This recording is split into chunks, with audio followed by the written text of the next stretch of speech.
We discussing the Gospel of Judas tonight. This particular version that I have, it has an introduction, Calf. I'm not sure if yours does. In the one that you have, not the one, of course, that I know you have that I sent you, but it has an introduction, and I want to read this introduction because it sets the stage for you as to the energy of this text, and where in time it fits. So it says, the Gospel of Judas is a Gnostic gospel whose content consists of conversations between the disciple Judas Iscariot and Yeshua Christ. It is believed to have been written by Gnostic followers of Yeshua rather than by Judas himself, and probably dates from no earlier than 2nd century, since it contained late 2nd century theology. In 180 AD, Irenaeus, the bishop of Lyons, wrote a document in which he rallied against this gospel, indicating the book was already in circulation. The only copy of the Gospel of Judas known to exist is a Coptic language text that has been carbon dated to AD 280, plus or minus 60 years. It has been suggested that the text derives from an earlier Greek version. A translation of the text was first published in early 2006 by the National Geographic Society. In contrast to the canonical Gospels, which paint Judas as a betrayer of Christ, who delivered him up to authorities for crucifixion, the Gospel of Judas portrays Judas's actions as done in obedience to instructions given by Christ. The document also suggests that Christ planned the course of events, which led to his unaliving.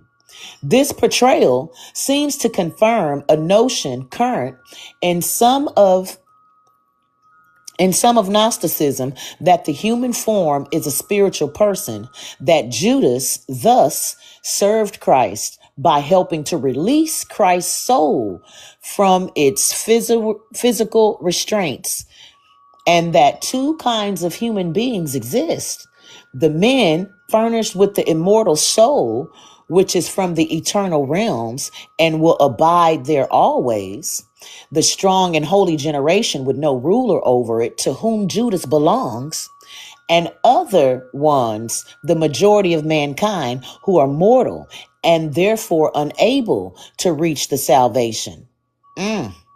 Totally different from what the Bible says.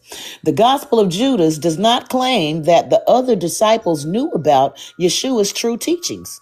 On the contrary, it asserts that they had not learned the true gospel, which Yeshua taught only to Judas Iscariot, the sole follower belonging to the holy generation amongst the disciples.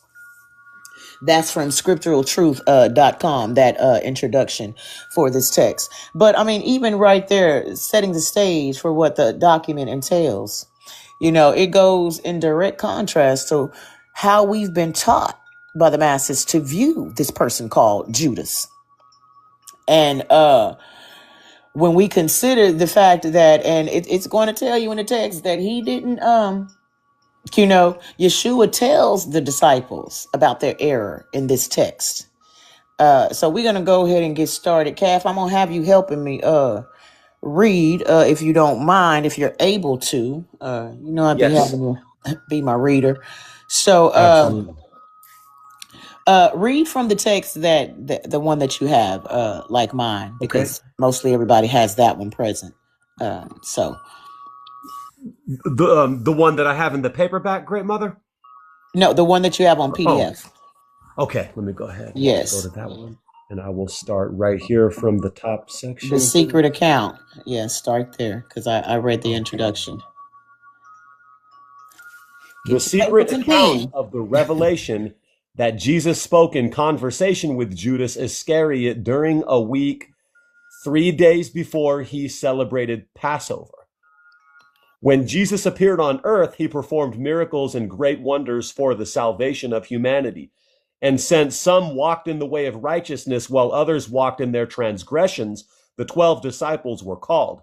He began to speak with them about the mysteries beyond the world and what would take place at the end. Often he did not appear to his disciples as himself, but he was found among them as a child. One day, he was with his disciples in Judea, and he found them gathered together and seated in pious observance. When he approached his disciples, gathered together and seated and offering a prayer of thanksgiving over the bread, he laughed. The disciples said to him, "Master, why are you laughing at our prayer of thanksgiving? We have done what is right." He answered and said to them, "I am not laughing at you.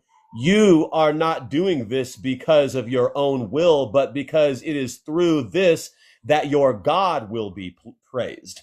Stop right there. Stop right there. It's through this that what will be praised?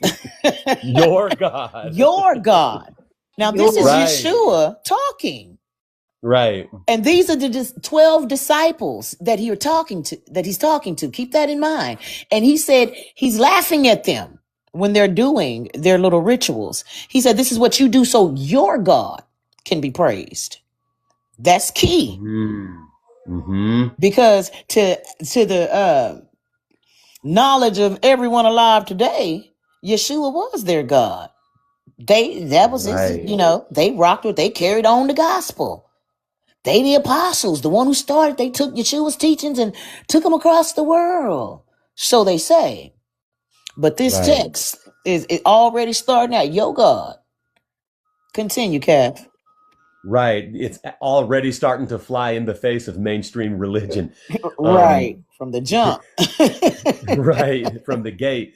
They said, "Master, you are," then the text is fragmented there because I know that some parts are missing, so we don't have the entire text. Right. "Master, you are the Son of our God." Jesus said to them, "How do you know me? Truly I say to you, no generation of the people that are among you will know me." When his disciples heard this, they started getting angry and infuriated and began blaspheming against him in their hearts. When Jesus observed their lack of understanding, he said to them, "Why has this agitation led you to anger? Your God who is within you," and there's fragmented there, "have provoked you to anger within your souls. Let any one of you who is strong enough among human beings bring out the perfect human, and stand before my face." They all said, "We have the strength," but their spirits did not dare to stand before him, except for Judas Iscariot. Stop. He was able to stand. Stop. Right. Come on now. Right. Out the gate. You understand? Let's break that down. He tells them again about their God. So he makes it known twice in the beginning of the text that their God and what they're doing is not what he taught. And he even alludes to, he said, when they get mad, it says, "Why is this agitation in you? Your God has provoked you to anger within your souls." Then he says, "Let any one of you who is strong enough bring out the perfect human." So what is he saying right there? That's talking about the race of the perfect man. In the introduction, it told you that we're talking about two types of beings. Same way y'all always hear me say about Yeshua in the Bible, telling him, "You of your father the devil, who was an unaliver from the beginning." That even denotes that there's two races of being: those that belong to the God of this world, which is really Satan, and those that belong to the race of the perfect man or the perfect human. So Yeshua is telling them right here, let anybody that's amongst you strong enough in spirit, strong enough in self-discipline, strong enough to actually do the work that it really takes to cultivate and bring out the perfect man. So even that's denoting those who, Judas was the only one that could stand before him. So Judas was the only one that had this soul within him. Wow. He was the only one that had the immortal soul. It told you that there was those who had the mortal soul, and then there was the mortals. So if Judas was the Right. only one, he said, anybody amongst you out of these 12, bring it Mm. forth. Let me see it. Show and prove. Mhm. In other words. And Judas was the only one that was able to stand. That right there contradicts everything that you've been taught about Judas thus Right. far. And it gets better. You understand? Mhm. Everything. He was the only one worthy in a certain sense. But they paint him as the complete opposite, the equal opposite. Mhm.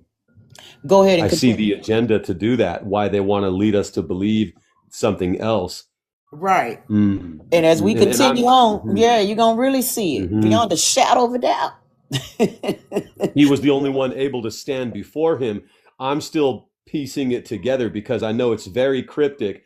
Let any one of you who is strong enough among human beings bring out the perfect human and stand before my face. Right there, bring out if you can, bring out the perfect human and stand before my face. We have the Right. strength, they said, but their spirits dared not stand before him. Like maybe they were they were faking it, except for All Judas talk. Iscariot. Mhm. He was able to stand before him, but he could not look him in the eyes, and he turned his face away. Judas said to him, I know who you are and where you have come from.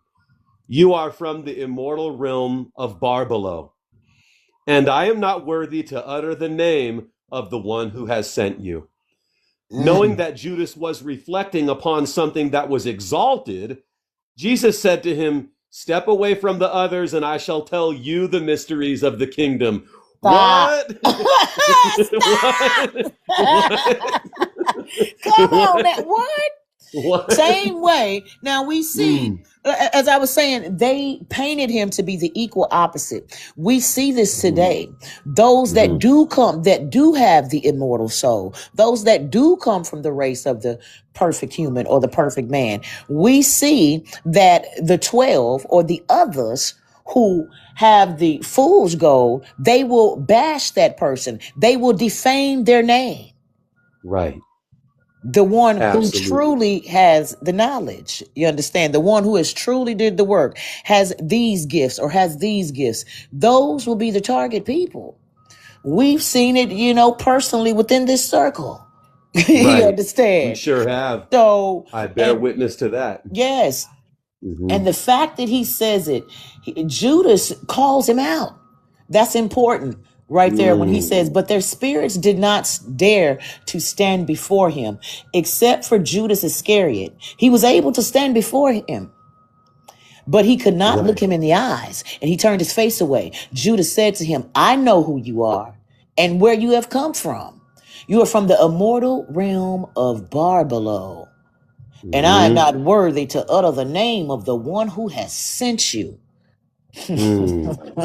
And So, if I may also say, Great Mother, it's interesting that the disciples said there, we have the strength, because previous to that, Yeshua said, let any one of you who is strong enough among human beings bring out the perfect human and stand before my face. Like it's something within you, bring it out and stand. And so it's a test of strength right there. And they're like, we have the strength, but only Judas could do it.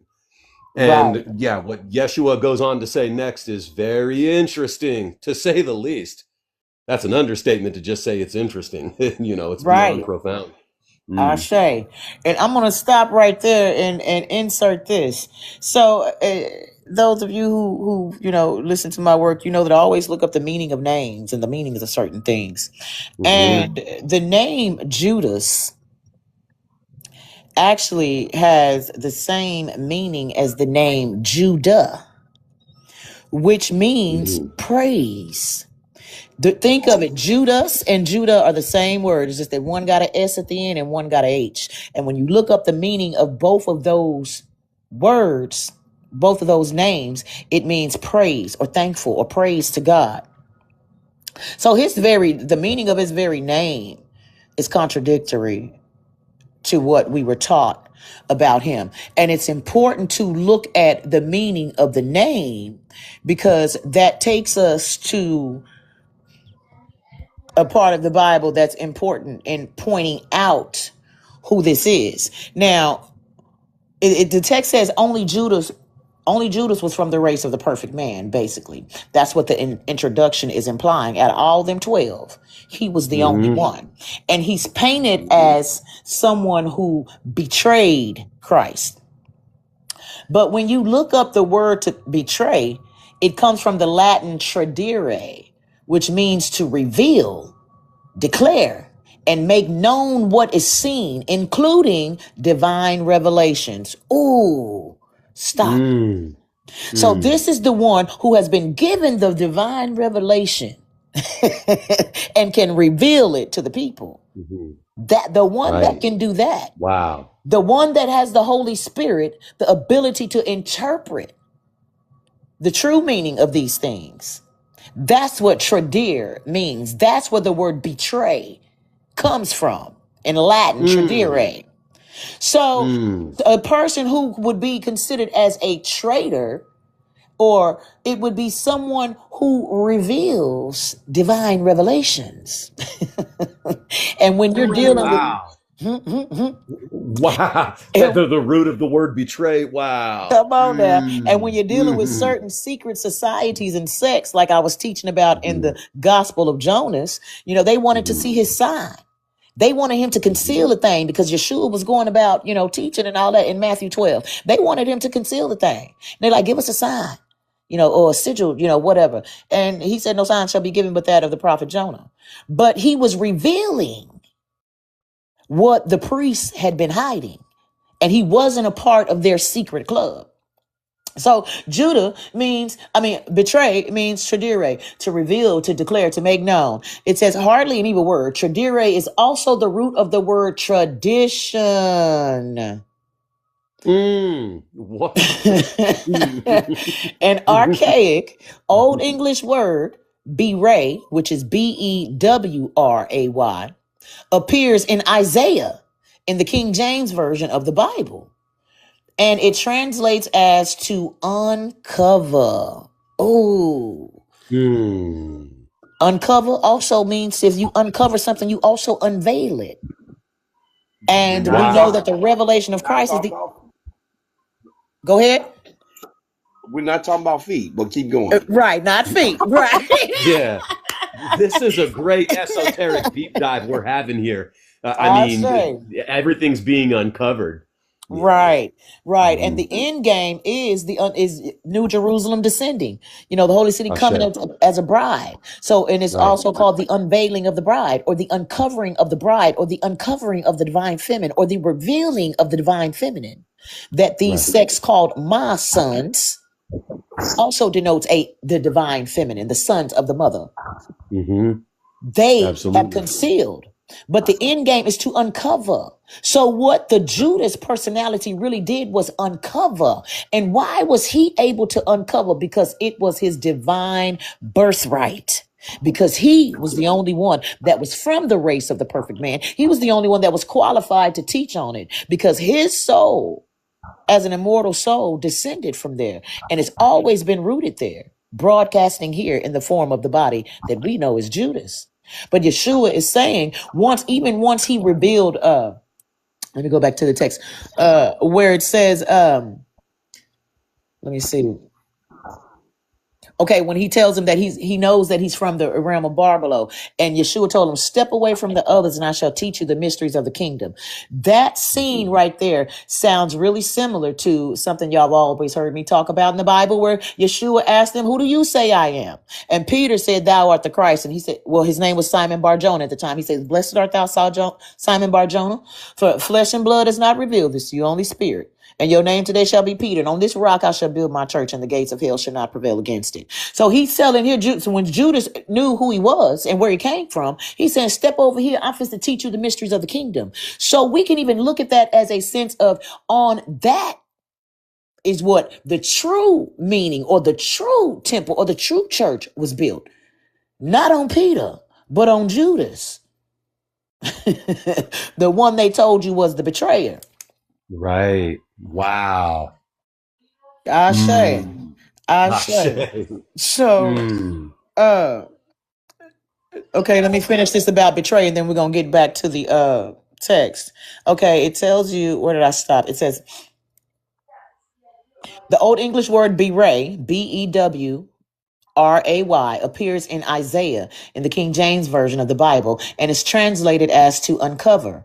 Berayeth is found 3 times in the KJV, twice in Proverbs, where it is translated as to proclaim or to make known.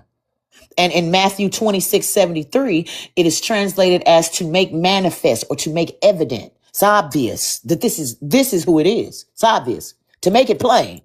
It says, only when one understands that the word betray once meant only when one understands what the word betray once meant, can one understand the simple truth about Judas. When Judas realized that the identity and origin of Yeshua was Barbelo, Yeshua then asked him to reveal it and make it known to others. Don't hide it. Same as the parable with the talents. What you do with your, I hid mine. Reveal it. Make it known. Uncover it. Give the people eyes to see. What you say, Soler? That we see your toes. Right. He said, uncover it. Uncover it. Absolutely. That's a Reveal it. revealing. Mm-hmm. I say. So, yes, it says Judas did as he was asked. But if one is to understand what Judas was asked to reveal, a truth that would indeed leave most disturbed as well as astonished, it becomes imperative to find a more definite, plausible meaning for Barbelo. Right. Absolutely, great mother. Oh, absolutely. My foot is on. That's what I was saying. Wait a minute. And look, we talking this, and GM just said, talking about it ain't talking about uncovering the foot and my foot on screen. Exactly. Well, at least y'all know my feet ain't ugly, okay? Well, they're pretty. They're beautiful toes. Absolutely. So. I didn't even notice this. How I got this phone sitting. Some people got hammer time. I'm just saying. Yeah, they do. Well, that ain't me. It's been verified. We just verified. Involuntarily. We're walking. I uncovered my own feet. Ashe. Awesome. Absolutely. Ashe. So, we're going to get back to the text. Before we do, does anybody have anything they want to expound on or speak upon so far? GM, Solera, Zai? Can y'all hear me? Yes. That's interesting. They're always flipping stuff around. Right. Names, maps, understandings, birthrights. See, it's interesting. Everything. They always flipping stuff around. Yep. That's what they have to do. Exactly. That's what it is. Smoke and mirrors, don't it sound like? All the time. So now you got me sitting here answering your question. I'm like, no, he didn't, because I understand that in time they always make those who actually were not bad. You see, right? Always, right. Always. The one who has the true birthright to the heaven of heavens, to the pleroma, is the one that they will defame, that they will launch their humiliation rituals. Judas, see, he been going through a humiliation ritual for the past 2,000 years. Wow, that's profound. The one that they paint as the bad guy is always usually the good guy. That's the one you want to look for. Come on now. Yes. And interesting also to add, you mentioned the etymology of Judah. I remember being told that when I was a kid, that the word Jew means praise, and the Jews are the praises. I was told that by someone as a child in California, that's the etymology. Praise is the etymology of it. Yeah, I knew that at about age 15, that Judah meant praise. Yeah.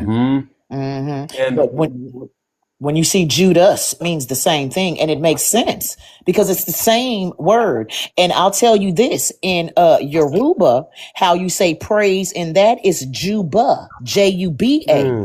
But the B and the P are the same letter. It's just one has the line going up and the other one has it down. You understand? Okay. So Juba, because like if you're saying praises to, you say Mojuba. That's how you say praises to, or I praise. Mojuba Olorum, Mojuba Olofi, Mojuba Olodumare. You're saying praises to, Olodumare. I praise. So it's how you say praise in that language. And when you're Right. dealing with root languages, not dialects, you will see that when you go, the further you go back, these ancient languages, they're going to coincide with a lot of places because they're root language, they're real languages. A lot of people don't even know the difference between language and a dialect. A dialect is born from a language. It's not a language, I say. Absolutely. And that's very profound that you mentioned too. Judas been going through this humiliation ritual for the past 2,000 years. I didn't see it that way. And so for me, it's very uplifting and profound to see Judas in this different kind of light than the light he's been painted in, Right. because it makes me think that sometimes when, you have these mischief makers that want to sow discord and do these humiliation rituals, but when we are comfortable with who we know we are with our soul, then it doesn't have to affect us. Like at the same token, it doesn't have to affect Judas, even though for 2,000 years they've been teaching us all this noise about him, but we can see past it and see who he really is, even in this very moment, this circle that we have. It's great. And when you've given the opportunity to consider the other documents, the other texts, the other evidence, now you can make an informed decision. And what looks to be logically correct is that they lied on my man. Same way they've lied on me before. Same way they've lied on you, Calf. They've lied on you, Lasimba. They've lied on you. So, though that is a telltale sign that you are from that race, that you are that you are the one that has the light, that has the divine revelation, that has the skills that are to assist humanity, those of our brothers and sisters who are from this race, to reveal it to them, to uncover it to them, to give it to them, because that's the true gospel that we're supposed to be doing, to reveal it. Right, the ones who were able to stand up like Judas did. He was able to stand before him. Right. But he had the respect not to look into his eyes because he knew he said, "You're from the immortal realm of Barbalo." But he was stronger than the others to stand before them. Right. But still not, still giving respect and honor to Yeshua for being the one that brought it to him, that even told him who he was in the first place, allowed him to see who he was in the first place. So let's go ahead and start with step away, Calf. Yes, great mother. And what he's going to say here is very interesting. So Yeshua said to Judas, "Step away from the others, and I shall tell you the mysteries of the kingdom. It is possible for you to reach it, but you will grieve a great deal." Oh, boy. Yep, story of our life, ain't it? Right. For someone else will replace you in order that the 12 disciples may again come to completion with their God. Judas said to him, wow, yeah, right there. Yes, stop. He said, another one will replace you. Now, this is key. Because who is the other one that replaced him?